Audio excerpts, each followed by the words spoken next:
Hello বন্ধুরা, আমি সোমনাথ। আপনারা দেখছেন এইচডিসি নিউজ চ্যানেল।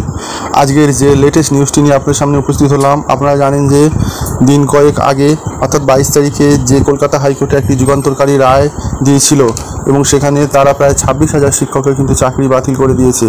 আজ গতকাল আবার হাইকোর্ট থেকে কিন্তু আরেকটি যুগান্তরকারী রায় দিতে চলেছে এবং একটি যুগান্তরকারী কিন্তু মামলার বিচার হতে চলেছে। সেখানেও কিন্তু দেখা যাচ্ছে প্রায় 70,000 শিক্ষকের কিন্তু চাকরি নিয়ে অনিশ্চয়তা দেখা দিচ্ছে। আপনারা জানেন যে 2014 সালে আমাদের যে প্রাথমিক শিক্ষা পর্ষদে যে টেট নিয়েছিল সেই টেট পরীক্ষার ক্ষেত্রে কিন্তু ব্যাপক অনিয়ম হয়েছে বলে সিবিআই কিন্তু হাইকোর্টে কালকে জানিয়েছে। তারা জানিয়েছে যে এই 2014 সালে যে টেট পরীক্ষা হয়েছে সেই টেট পরীক্ষায় কিন্তু একটি ভুয়ো ওয়েবসাইট তৈরি করা হয়েছে, যেখানে যারা ফেল করেছিল সেই ফেলদেরও কিন্তু পাস হিসাবে সেই ওয়েবসাইটে দেখানো হয়েছে। এরকম একটি চাঞ্চল্যকর কিন্তু অভিযোগ এনেছে সিবিআই। তারা বলেছে যে 2014 সালে যে টেট হয়েছে সেই 2014 সালের টেটে ভিত্তিতে 2016, 2020, 2022 এবং 2024-এ কিন্তু নিয়োগ হয়েছে প্রাথমিক শিক্ষকরা। সেক্ষেত্রে যদি বলা যায় যে যারা 2014 সালে টেটটাই যদি ভুয়ো হয় এবং নীতিগ্রস্ত হয়, তাহলে কিন্তু এই যে পরবর্তীকালে যে দফায় নিয়োগ হয়েছে 16, 20, 22 এবং 24 সালে যে প্রাথমিক শিক্ষকরা নিয়োগ হয়েছে তাদের কিন্তু নিয়োগটিও বাতিল হয়ে যেতে পারে।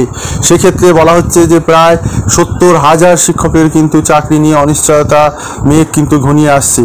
আপনারা জানেন যে বিচারপতি অভিজিৎ গাঙ্গুলি যখন বিচারক হিসেবে কলকাতা হাইকোর্টে ছিলেন সেই সময় কিন্তু এই টেটে যে অনিয়ম হয়েছে বা দুর্নীতি হয়েছে সেই নিয়ে কিন্তু একটি মামলা রুজু হয় এবং পরবর্তীকালে অভিজিৎ গাঙ্গুলি যখন চাকরি থেকে রিজাইন করেন তখন কিন্তু সেই মামলাটি বিচারপতি রাজশেখর মান্তা সাহেবের এজলাসে কিন্তু আসে। সেই সময় এই মামলাটি কিন্তু গতকাল হাইকোর্টে রাজশেখর মান্তা সাহেবের এজলাসে উঠেছিল। সেখানে কিন্তু পর্ষদের আইনজীবীদের বক্তব্য জানার জন্য গতকালকের দিনটি ছিল। যদিও আপনাদের অনেক প্রার্থী অর্থাৎ যারা চাকরি প্রার্থী আছেন অনেকে কালকে যুক্ত হওয়ার জন্য আবেদন করেছে, সেই জন্য বিচারপতিরা কিন্তু তাদের আবেদনটিও মঞ্জুর করেছে এবং তাদের এই বিচারে অর্থাৎ এই মামলায় কিন্তু তাদের পার্টি হিসেবে যুক্ত করা হয়েছে।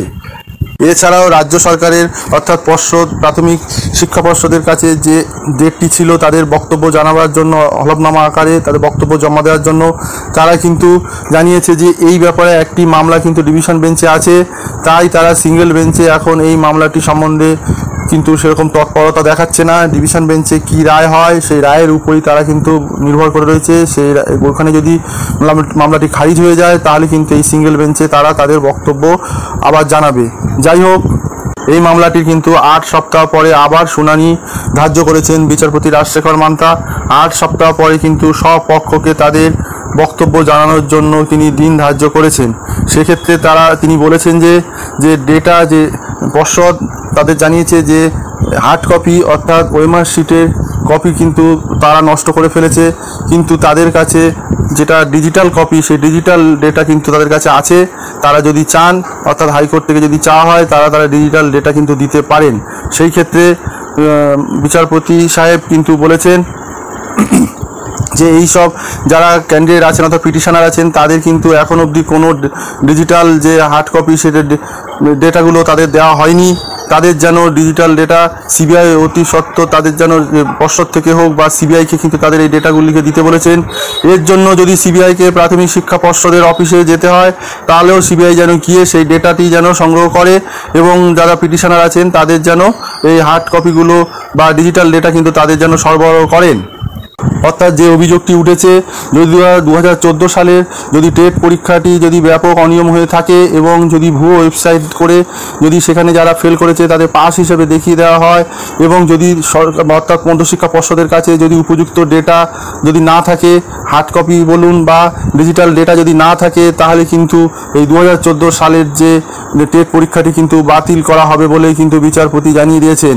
অর্থাৎ 2014 সালের এই টেট পরীক্ষাটি যদি বাতিল হয় তাহলে 16, 2020, 2022 এবং 2024 সালে যারা নিযুক্ত হয়েছেন প্রাথমিক শিক্ষক হিসেবে সেই 70,000 প্রাথমিক শিক্ষকের কিন্তু চাকরিটি অনিশ্চিত ভবিষ্যতের দিকে এগিয়ে চলেছে। এখন দেখা যাক যে প্রাথমিক শিক্ষা পর্ষদ থেকে সঠিকভাবে ডিজিটাল ডেটা সিবিআইকে দেওয়া হয় এবং যদি কোনো রকম যদি এর সমস্যা না থাকে তাহলে কিন্তু তাদের কোনো অসুবিধা হওয়ার কথা নয়। আর যদি এই টেট পরীক্ষায় অর্থাৎ যে ওয়েবসাইটে যাদের নাম প্রকাশ করা হয়েছে সেটি যদি কোনো রকমভাবে দুর্নীতি হয় তাহলে কিন্তু এই 70,000 প্রাথমিক শিক্ষকের চাকরিটি অনিশ্চিত হতে চলেছে। আপনারা কি বলেন? সরকার থেকে যে এই চিন্তাভাবনা করা হচ্ছে অর্থাৎ হাইকোর্ট থেকে যে অর্ডারটি দিয়েছেন সেই অর্ডারটি কতটা যুক্তিযুক্ত এবং এই 70,000 এই সবে মাত্র 26,000 শিক্ষকের চাকরি চলে গেল, আবার এই 70,000-এর কথা শোনা যাচ্ছে, এটি কিন্তু সমাজের বুকে একটি ভূমিকম্প হিসেবে দেখা দিতে পারে। আপনারা কি বলেন? আপনাদের মূল্যবান মতামত অবশ্যই আমাদের কমেন্ট বক্সে কমেন্ট করে জানাবেন। সবাই ভালো থাকবেন এবং আমাদের এই চ্যানেলটিকে লাইক, সাবস্ক্রাইব এবং বন্ধুদের সঙ্গে শেয়ার করবেন ও পাশে থাকা বেল আইকনটিকে প্রেস করে রাখবেন। এরকম লেটেস্ট আপডেট পেতে আমরা যদি কোনো ভিডিও দিই অবশ্যই তার নোটিফিকেশন আকারে আপনাদের মোবাইলে চলে যাবে। এই প্রসঙ্গে আপনাদের বলে থাকি যে একটি বড় মিডিয়ায় কিন্তু এই খবরটি প্রকাশিত হয়েছে, সেইটিও আপনাদের সঙ্গে আমি পেশ করলাম। আপনারা শেষ পর্যন্ত সেই ভিডিওটি দেখবেন, আশা করি সম্পূর্ণ ব্যাপারটি আপনারা জানতে পারবেন। সবাই ভালো থাকবেন এবং পরবর্তী সেই ভিডিওটি দেখতে থাকুন। মামলাটি শেষ করবেন, নিষ্পত্তি করবেন, তারপরেই তারা সিঙ্গেল বেঞ্চের দিকে আসবেন, নইলে তারা ডিভিশন বেঞ্চের ওপরই আপাতত ফোকাস করছেন। কিন্তু তারপরেই বিচারপতি রাজশেখর মান্থা মন্তব্য করেন, যেটা অত্যন্ত তাৎপর্যপূর্ণ, যে নিয়ম মেনে পর্ষদ 2014 টেট, 2016 নিয়োগ এবং তার পাশাপাশি 2020, 22 এবং 24 এই তিনটে নিয়োগ করেছে, যদি 2016 এই নিয়োগ বাতিল হয় তাহলে প্রাথমিক টেটের 2020, 2022 এবং 2024 সবকটা নিয়োগ বাতিল হতে বাধ্য। অর্থাৎ নিয়মটা কিন্তু একই এবং সেই জন্য যদি ওই ভুয়ো ওয়েবসাইট দিয়েই যেহেতু চাকরি হয়েছে বলে অভিযোগ, তাহলে যদি সেটা প্রমাণিত হয় তাহলে 2016 শুধু নয়, 2020, 22 এবং 24 সবকটা প্যানেলই বাতিল হবার একটা সম্ভাবনা তৈরি হচ্ছে। ফলত আইনজীবীরা মনে করছেন প্রায় 70,000-এর বেশি চাকুরিজীবীরা চাকুরি হারাতে পারেন। এরপরই এই মন্তব্য শোনার পরই প্রধান যখন বিচারপতি রাজশেখর মান্থা আরো একটা আশঙ্কার মেঘ ঘনাচ্ছে না তো, এই প্রশ্নই কিন্তু এখন উঠছে। ধন্যবাদ জানাই, সরাসরি ছিলেন অভিরূপা হাজরা।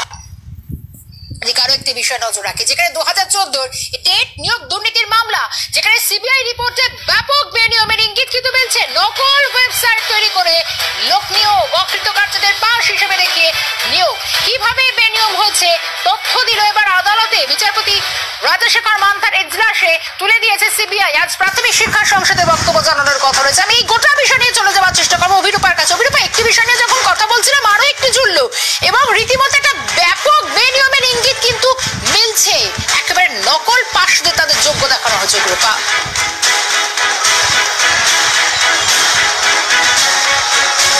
দেখো, আগের যে বিষয়টি নিয়ে আমরা আলোচনা করছিলাম তার সঙ্গে রিলেটেড এই মামলাটি যখন ভিতরে চলছিল তখনই বিকাশ রঞ্জন ভট্টাচার্য তখন ওখানে সওয়াল করছিলেন এবং সেখান থেকে বেরিয়ে গিয়ে এই বিক্ষোভের মুখোমুখি পড়েন। এই মামলাটির ক্ষেত্রে 2014 প্রাথমিক টেট, যেখানে সিবিআই একটি রিপোর্ট জমা দিয়েছিল। বলে রাখা ভালো, এই মামলাটি প্রথম ছিল বিচারপতি অভিজিৎ গঙ্গোপাধ্যায়ের এজলাসে। বিচারপতি অভিজিৎ গঙ্গোপাধ্যায় পদত্যাগ করায় সেই মামলাটি চলে যায় বিচারপতি রাজশেখর মান্থার এজলাসে এবং বিচারপতি রাজশেখর মান্থার এজলাসে একটি সিবিআই একটি রিপোর্ট জমা দিয়েছিল। সেখানে সিবিআই রিপোর্ট অনুযায়ী বেনিয়ম করে চাকরি দেবার অভিযোগ উঠেছে বা কথা বলা হয়েছে, ইঙ্গিত দিয়েছে সিবিআই এবং সিবিআই জানিয়েছে যে ওয়েবসাইট তৈরি করে সেই নিয়োগগুলো দেওয়া হতো। কুন্তল ঘোষের নাম উঠে এসেছে, সুজয় কৃষ্ণ ভদ্রের নামও উঠে এসেছে এই বেনিয়ম করে চাকরি দেওয়ার জায়গায় এই অভিযোগগুলো তুলেছিল সিবিআই।